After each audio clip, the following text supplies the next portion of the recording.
이준석 대표가의 말씀에 진정성이 있으려고 한다고 하면은 박근혜 전 대통령을 직접 찾아가서 정말 지난번에 했던 것처럼 눈물을 흘리면서 제가 지난번에 했던 것을 정말 죄송하고 결론적으로 이 부분에 대해서는 어떤 양해를 구하는 그런 어떤 쇼라도 하고 해야 되는 것이지 네. 그냥 정치 모임에 가가지고 박근혜 전 대통령을 향해서 대통령이 이제는 배신의 정치를 그의 저주를 풀어달라라고 하는 것은 맥락이 상당히 잘못된 것이고 오히려 그와 같은 것이 전체적으로 봤을 때는 TK의 민심에서 거슬렀다라고 보는 것이 오히려 맞지 않느냐.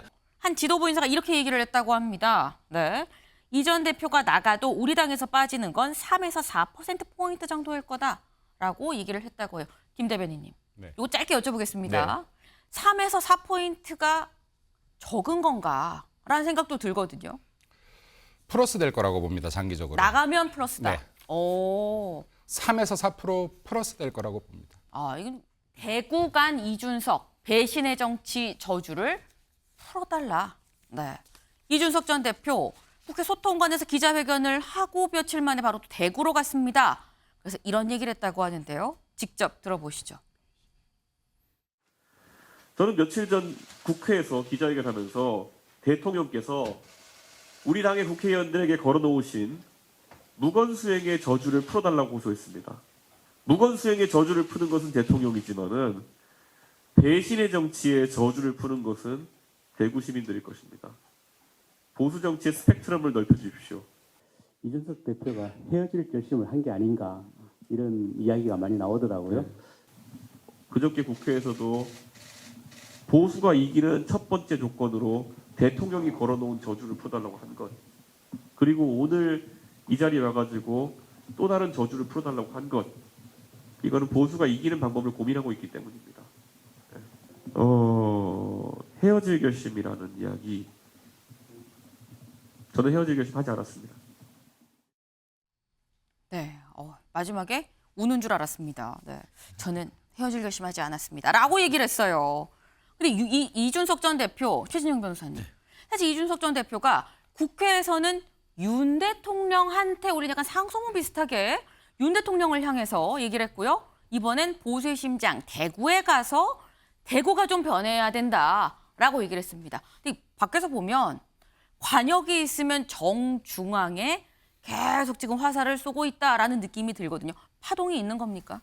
지금 배신의 저주를 풀어달라라고 하면서 대구를 갔습니다. 네. 그러려고 하면 박근혜 대통령 직접 만나러 가야죠. 그렇지 않습니까? 보수의 정치를 저주를 풀어달라고 얘기하는데 배신의 정치를 심판해달라라고 박근혜 전 대통령이 유승민 의원 전 의원을 비롯해서 탈당파들에 대한 어떤 서운한 마음을 드러냈다는 얘기는 아주 유명한 것 아니겠습니까? 네. 아마 그와 같은 것에 대해서 이제는 그것을 저주다라고 얘기를 하는데 본인들이 어떻게 보면은 그 이준석 전 대표 같은 경우에도 전형적인 원조 친박. 왜 지금 현재 이준석 대표가 있죠? 박근혜 전 대통령이 이 그 20대의 그 어떻게 보면 그 눈이 파란 이준석 대표를 픽업해가지고 정말 청년 정치인으로 지금 키워준 것 아니겠습니까? 네. 그럼에도 불구하고 탄핵 사태 때에 어떻게 보면 박근혜 전 대통령에 대한 탄핵을 찬성하고 나가서 또 바른미래당을 열고 거기에서 계속 박근혜 전 대통령에 대한 공격을 했단 말이에요. 그것에 대해서 한 말씀을 저주다라고 한다? 저는 오히려 정말 그 이준석 대표가의 말씀에 진정성이 있으려고 한다고 하면은 박근혜 전 대통령을 직접 찾아가서 정말 지난번에 했던 것처럼 눈물을 흘리면서 제가 지난번에 했던 것을 정말 죄송하고 결론적으로 이 부분에 대해서는 어떤 양해를 구하는 그런 어떤 쇼라도 하고 해야 되는 것이지 네. 그냥 정치 모임에 가가지고 박근혜 전 대통령을 향해서 대통령이 이제는 배신의 정치를 그의 저주를 풀어달라라고 하는 것은 맥락이 상당히 잘못된 것이고 오히려 그와 같은 것이 전체적으로 봤을 때는 TK의 민심에서 거슬렀다라고 보는 것이 오히려 맞지 않느냐. 나름대로 호소하라고 가려고 한다고 하면 그 다음에는 저는 정말 그 다음에는 호남으로 가서 광주에서도 똑같은 얘기를 김대중 전 대통령이나 지금 보수 어떻게 보면 민주당 계열에도 같이 얘기한다면 그나마 어떻게 보면 네. 진정성이 있지만 지금 이런 식으로 해서 뭐 와서 그 대구 경북이 뻐꾸기네 유사보수네 네. 이런 식으로 얘기해가지고는 오히려 국민의힘의 주류로부터 더더 멀어지려는 그런 의도로밖에 읽히지 않습니다, 저는. 지금 계속 관역의 한가운데를 향해서 계속 화살을 쏘고 있는 이준석 전 대표 파동이 있습니까? 여쭤봤는데 오히려 역효과다, 역풍이 불 거다라고 지금 말씀을 하셨습니다. 그러면서 지금 말씀 중에 나왔죠. 어제 이준석 전 대표가 이런 얘기도 했습니다. 수도권 젊은 세대에게도 보수 유전자가 있는데 눈만 뜨면 배신자, 내부 총질러를 찾아다니는 뻐꾸기 같은 유사 보수에 밀려 둥지 밖으로 떨어지는 순간 선거 승리 DNA는 영원히 사라질 거다. 뻐꾸기 같은 유사 보수입니다. 유사 보수, 가짜 보수라는 거죠. 누가? 결국은 뭐 배신자, 내부 총질러를 찾아다니는 이런 표현을 봤을 때 김민수 대변인님, 네. 요거는 친윤계는 탕난, 그러니까 가짜 보수다, 유사 보수다라고 굉장히 좀 도발적인 발언을 했어요. 어떻게 보십니까?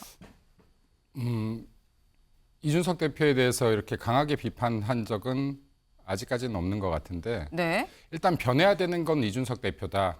배신의 아이콘도 이준석 대표다.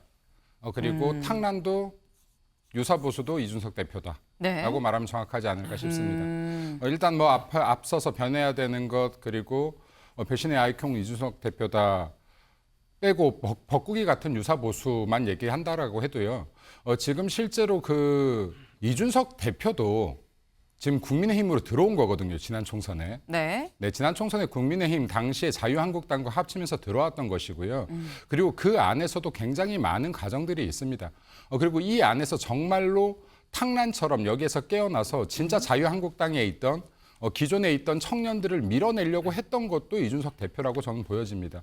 근데 지금 이렇게 엄중한 상황에서 우리가 여기 그 보궐선거를 지고 나서 이렇게 엄중한 상황에서 끊임없이 이렇게 내부적인 비판을 한다. 그것도 아까 정조준을 하셨다고 했는데 정조준은 했으나 네.